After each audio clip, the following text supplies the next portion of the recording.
Hello and welcome to Reading with Jim Larsen. I am Jim Larsen. I am going to read right now from Chuck Berry, the Autobiography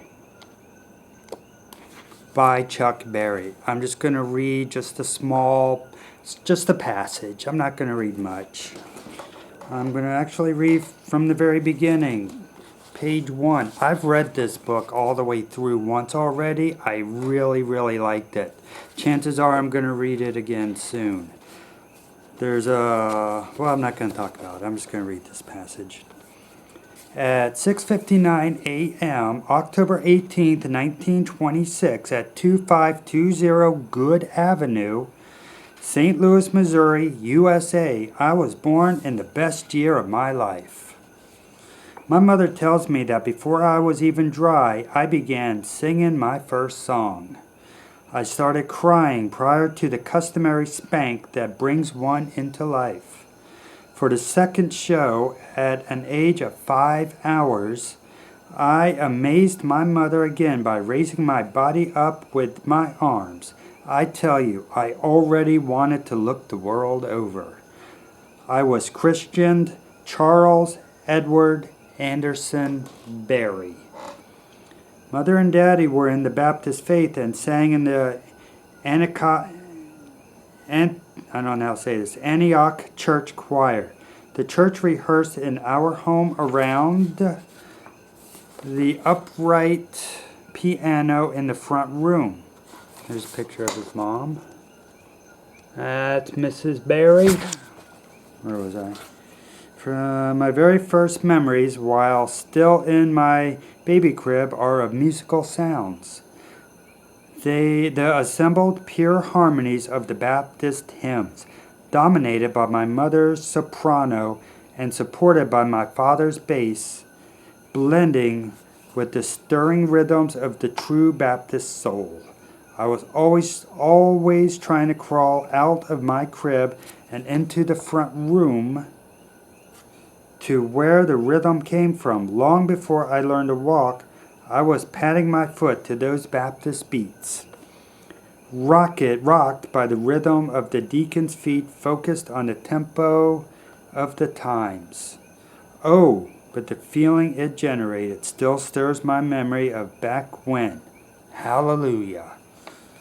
Sometimes I wonder if that was the roots of my rockin' rhythm. More than once, I later heard it said of black males, "Them boys are born with rhythm."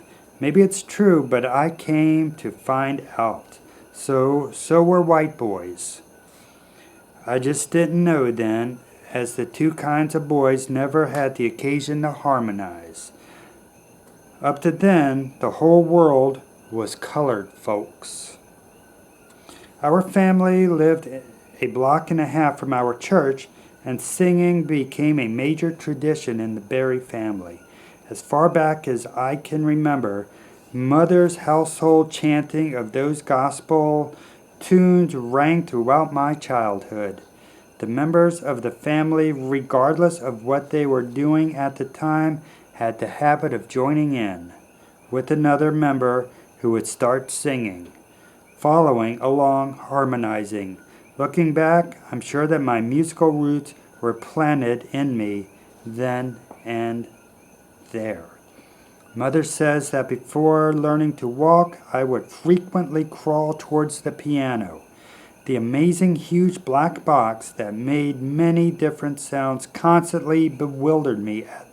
At times, somebody would leave it open and I would reach and find my wonder a world of sounds at the touch of my fingers.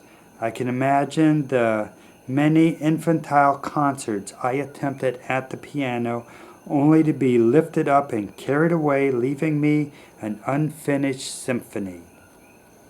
I would be placed back in the icky crib out of mischief, where only the sound of my mother's old washing board carried the tempo of the hymn should be singing. And there's a picture of Chuck's dad. There's Daddy Chuck. has been reading with Jim Larsen. Yeah.